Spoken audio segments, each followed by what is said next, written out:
All right, let's talk about a challenge that feels simple, but is actually, incredibly powerful. How do we lock in our focus for just 25 minutes, straight, without a single interruption? Okay, does this sound familiar to you? You sit down, you're ready to work, and then what happens? Before you know it, you're checking your phone, you've got a new tab open, maybe you're just staring out the window. Look, if you feel like you can't hold your attention on one thing for even 5 minutes, trust me, you are so not alone. I mean, get this. Research actually shows that the average person's attention span for focused work, it's dropped to under 3 minutes. And here's the kicker. It's not because we're getting worse at focusing. Nope. It's because our environment is just getting way, way better at distracting us. Okay, pay attention to this, because this right here, this is probably the single most important idea we're going to talk about today. Your inability to focus, it's not some personal failure. It is a trained response. See, every single time you switch tasks, you're just reinforcing a pathway in your brain that basically makes distraction its default setting. So here's our game plan for this explainer. First, we're going to look at how your attention is trained. Then, we'll get into something called the dopamine depletion problem. After that, I've got a practical focus blueprint for you. And finally, we'll cover how to actually rewire your brain. All right, let's dive in with this really crucial reframe. Think about it. Your brain is basically an adaptation machine, right? It just adapts to whatever environment you put it in. And what has our modern environment taught it? Well, it's taught our brains that the second things get even a little difficult or kind of boring, that sweet, sweet relief is just one little click away. And this really gets to the core of the issue. So many of us beat ourselves up, right? We think, oh, I just don't have enough willpower. But the reality, it's actually way more biological than that. It's all about how your brain manages a really key neurochemical, dopamine. Okay, so let's properly diagnose the problem. Ever wonder why trying to focus feels so draining? Well, it all comes down to this hidden cost, a neurochemical cost that constant distraction has on your brain. So, let's talk dopamine. I want you to think of it like high-octane fuel for the part of your brain that handles all the heavy lifting for focus, your prefrontal cortex. Now, when that dopamine tank is running low, maybe from all those constant interruptions and task switching, well, trying to force yourself to focus is kind of like trying to drive a car on an empty tank of gas. It's not going to work. And this really gets to the whole myth of multitasking. We think we're doing a bunch of things at once, but we're not. Your brain can't actually do two things at the same time. What it's really doing is just switching back and forth really, really fast. And every single one of those switches, it comes with a pretty big neurological price tag. And here is that price tag in some pretty stark numbers. Ready for this? After just one interruption, we're talking a quick email check, a single notification ping. It takes your brain an average of 23 minutes to get back into a state of deep focus. I mean, just let that sink in for a second. If you're getting distracted every 5 minutes, you are literally never reaching your peak cognitive performance. And you know what's wild? The distractions don't even have to be active.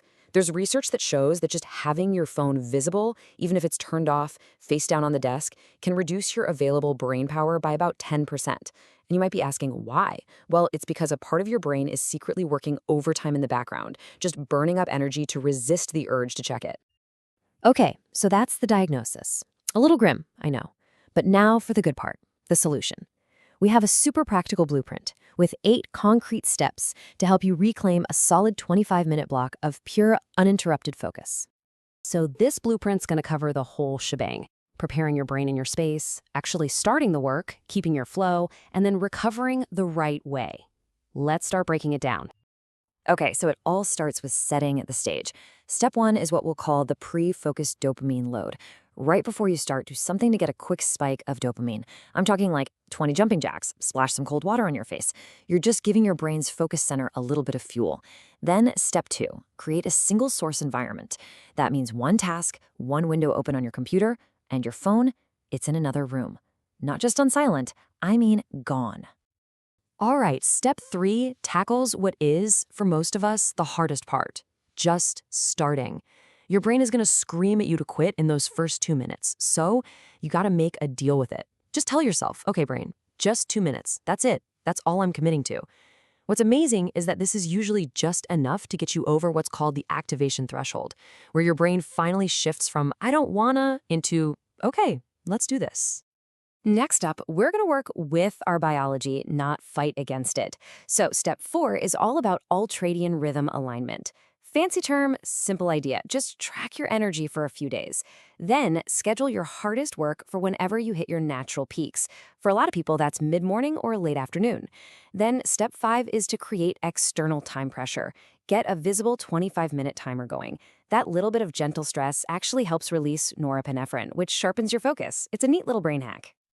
So, how do we stay in the zone once we're in it? And how do we make this whole thing stick? Well, step 6 is all about your breath. Slow, deep breathing through your nose is a powerful way to stabilize your attention. So when your mind starts to wander, just gently bring it back to your breath. And step 7, this is crucial, the done for today hit. You have to finish the full 25 minutes, no matter what. And then you celebrate. Seriously, say done out loud. You need to give your brain that little hit of dopamine as a reward for finishing. And last but not least, step 8, how you take your break is absolutely critical. See, scrolling social media, that's what we call a depleting break. It just fragments your attention and drains your dopamine, which makes it way harder to get back to work. What you want is a restorative break. That means something low stimulation. Go for a walk, do a quick stretch, just look out a window. This lets your brain's focus circuits actually rest and recover. So, what happens when you actually put all of this into practice? What's the payoff? Well, you're not just getting more work done. You are actively, physically rewiring your brain. Let's take a look at what that transformation looks like over just 4 weeks. This is what the journey looks like. I'm not going to lie, week 1 is probably going to feel like a fight, but you stick with it, and by week 2, you'll notice that resistance starts to weaken. Then, in week 3, your focus endurance really starts to grow.